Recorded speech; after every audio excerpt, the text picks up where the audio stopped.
নমস্কার বন্ধুরা, আমার চ্যানেলে আরও একটি নতুন ব্লগে আমি তোমাদের সবাইকে স্বাগত জানাই।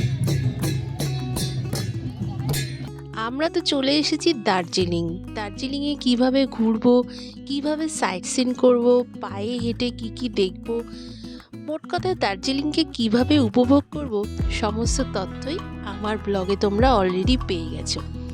এর পরে যে টপিকটা অবশ্যই মাথায় আসে সেটা হলো দার্জিলিংয়ে এসে কোথায় আমরা খাবো, কিভাবে এক্সপ্লোর করব। শৈলশহর দার্জিলিংয়ের কথা যখনই মনে পড়ে তখনই মনে হয় সকালবেলার কেভেন্টার্স, বিকেলবেলার গ্লিনরিজ আর কুঙ্গার রেস্টুরেন্টের কথা। এখন আমি চলে এসেছি সকালবেলায় ব্রেকফাস্ট করতে দার্জিলিংয়ের বিখ্যাত কেভেন্টার্স রেস্টুরেন্টে। কেভেন্টার্সে ব্রেকফাস্ট করার মজাই আলাদা। চলুন আজকে আমরা ঘুরে দেখে নিই কেভেন্টার্সে ব্রেকফাস্ট করতে কীরকম অনুভূতি হয়, আর এরপরে একে একে আমি শেয়ার করব দার্জিলিংয়ে এসে থাকলে আপনারা কি খাবার খেতে পারেন, বাঙালি খাবার কোথায় ভালো পাওয়া যায়, কোথায় সস্তায় খাবার পাওয়া যায়, সমস্ত তথ্য। সেই জন্য ব্লগটি শেষ অবধি কিন্তু অবশ্যই দেখতে হবে। কেভেন্টার্সের লাইন দেওয়ার পর 8টায় কেভেন্টার্স রেস্টুরেন্ট খোলে। যথারীতি 8টাতেই আমরা ঢুকে পড়লাম আমাদের প্রিয় কেভেন্টার্স রেস্টুরেন্টে। প্রসঙ্গত বলে রাখি, কেভেন্টার্সে কিন্তু এই প্রথম আমার আসা। বাঙালির নস্টালজিয়ার সাথে কেভেন্টার্স যেন ওতপ্রোতভাবে জড়িত। কেভেন্টার্সের ছাদ থেকে দেখা মেলে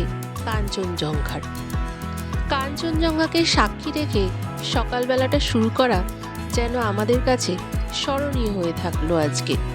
কারণ সকালেই উঠে আমরা দেখে নিয়েছি রৌদ্রোজ্জ্বল আকাশে সুন্দর কাঞ্চনজঙ্ঘাকে। এখানে এসে কেভেন্টার্সে অনেকেরই পছন্দ হলো এখানকার পর্ক প্ল্যাটার বা চিকেন প্ল্যাটার, এই ধরনের মেনুগুলো। মেনু কার্ডটা আপনাদেরকে আমি দেখিয়ে দিচ্ছি।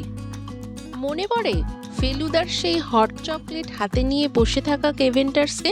এখানে আসলে অবশ্যই একবার হট চকলেট ট্রাই করবেন, আর তার সঙ্গে আপনি বেছে নিতে পারেন আপনার পছন্দ মতন প্ল্যাটার।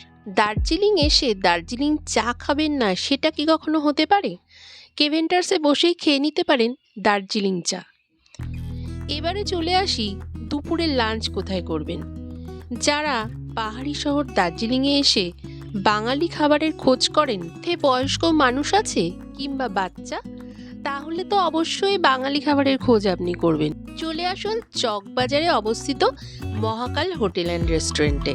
সুস্বাদু বাঙালি খাবারের অফুরন্ত সম্ভার নিয়ে হোটেল মহাকাল অ্যান্ড রেস্টুরেন্ট আপনাকে স্বাগত জানায়। এখানে রয়েছে ডিম ভাত, মাছ ভাত, সবজি ভাত, চিকেন ভাত, এই রকম বিভিন্ন থালি। বাঙালি খাবার ছাড়াও এখানে আপনি পেয়ে যাবেন চাইনিজ, বিরিয়ানি, মোগলাই ইত্যাদি খাবার। এবার দেখে নিই আমরা কি অর্ডার করেছিলাম। আজকে অর্ডার করেছিলাম এটা ডাল ভেজ থালিতে রয়েছে ফুলকপি, পনির, শুক্তো, ডাল, আলু সেদ্ধ, লাল শাক ভাজা, চাটনি আর দই। এর সাথে পাঁপড়ও ছিল, আর রোজ এখানে মিষ্টির কোনো একটা আইটেম থাকে। এবার দেখে নিচ্ছি ডিম থালিতে কি আছে। ডিম থালিতে রয়েছে মাছের মুড়ো দিয়ে একটা তরকারি ছেঁচড়া টাইপের, লাল শাক, আলু সেদ্ধ, ডাল আর ডিমের ডালনা আর দই। এবার আমরা এসেছি কুঙ্গা রেস্টুরেন্টে, যেটি বিকেল 6টা অবধি খোলা থাকে এবং বেশ তাড়াতাড়ি আসতে হবে, না হলে কিন্তু সব আইটেম শেষ হয়ে যাবে। কুঙ্গা রেস্টুরেন্টের স্বাদ কিন্তু অসাধারণ। দার্জিলিংয়ে আসলে এখানকার বেকারি প্রোডাক্টস টেস্ট করতে একদমই ভুলবেন না।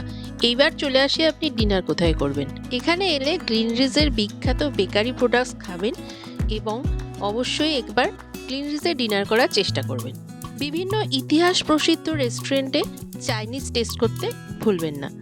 এবারে বলে দিই, সাইট সিন করতে বেরোলে দার্জিলিংয়ের পাহাড়ি মোমোর টেস্ট করতে কিন্তু একদমই ভুলবেন না।